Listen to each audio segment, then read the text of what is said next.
Guys, this is LT and I'm Trey, and we're two road dogs, and we're two old road dogs. We do a lot of traveling and we've got a lot of friends, and this is our first vlog. So there are going to be some hiccups and there are going to be some speed bumps, so just bear with us. We'll try to make it humorous. Sometimes we'll bitch, but life is good. Live the dream and trip for the soul. So that's kind of our motto. We're learning this. This is all brand new. So we've got Facebook and Instagram and Pinterest and YouTube channel and TikTok for whatever that's worth. I still haven't figured that one out, and a website. So it'll all come together, and we'll figure out how to monetize this, because we just keep posting things and for friends, and people keep saying write a book, and ADD prevents that. So but we can do short stories and have a lot of fun with that. So we were supposed to go see Government Mule in April, right? Right. In April, and at the Sanger, and she wanted to see it since she saw Warren solo at the Peach Festival. He was awesome. And so I said, you need to see Government Mule. So come to find out, in April, Warren slipped and broke his scapula, or injured his shoulder on a family vacation in Costa Rica, and they postponed it till this weekend, which was kind of bummer at first, but it really turned out to be great. I wasn't expecting to have two and a half days off, and I did a run this morning, and they said, hey, you got 2.5 days off. So I looked to see who was playing. So we were able to actually get tickets to see the Wailers, which is Bob Marley's old band, because I've really gotten on this kick of liking, people like Steel Pulse and Stick Figure and people like that. So we get a chance to go see the Wailers while we're down here too. Yeah.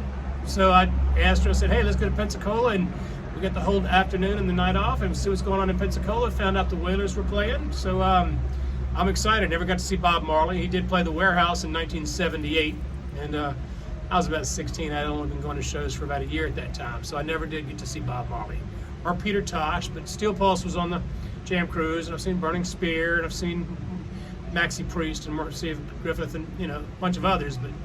But this is the closest I'll ever come to Bob Marley. So it's not going to be Bob Marley, but hey, I'm sure it's going to be a good band. And I got my reggae shirt on. So that's what we'll be doing tonight. We're in Pensacola. And then, of course, tomorrow we'll check out of here. We're at the Holiday Inn Resort right here on Pensacola Beach. So it's really cool. We got a room overlooking the beach, and so couldn't be happier. And then tomorrow we'll check out. We'll go to Mobile, and we'll see Government Mule tomorrow night at the Sanger. And found out that the following day in Fairhope, which is 20 minutes from Mobile, is Blues Traveler. So instead of just seeing Government Mule this weekend and making a weekend out of it, we've done the Wailers, Government Mule, and Blues Traveler. First time I saw, the only time I've ever seen Blues Traveler was about 94, and they were on tour with the band, with the warm-up band nobody had ever heard of, called Sheryl Crow. And they were an awesome band. I was a stagehand, didn't know really who they were. John Popper just killed it on harmonica, and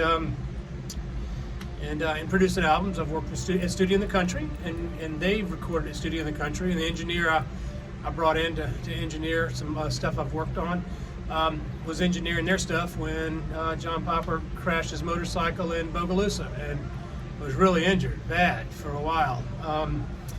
Another little story about Blues Travelers. Bobby Sheehan, their founding bass player, played with New Orleans legendary slide guitarist John Mooney. Great guitar player out of New Orleans. And they played Mix Lounge in 99, in April of 99. And I got to hang with them. And Carlo Nuccio was on drums, and John Mooney, and Bobby Sheehan was on bass. Bonnie Raitt did a special appearance.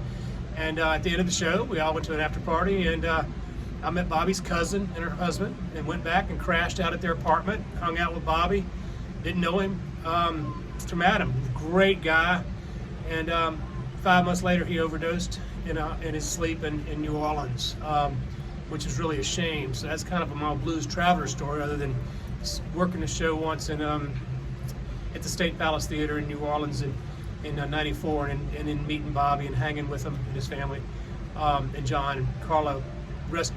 Carlo just died in '99. So it's going to be exciting. It's going to be an exciting weekend, And we'll come back with more video. and we'll come back with more video, and hopefully it'll go smoother. But come along for the ride.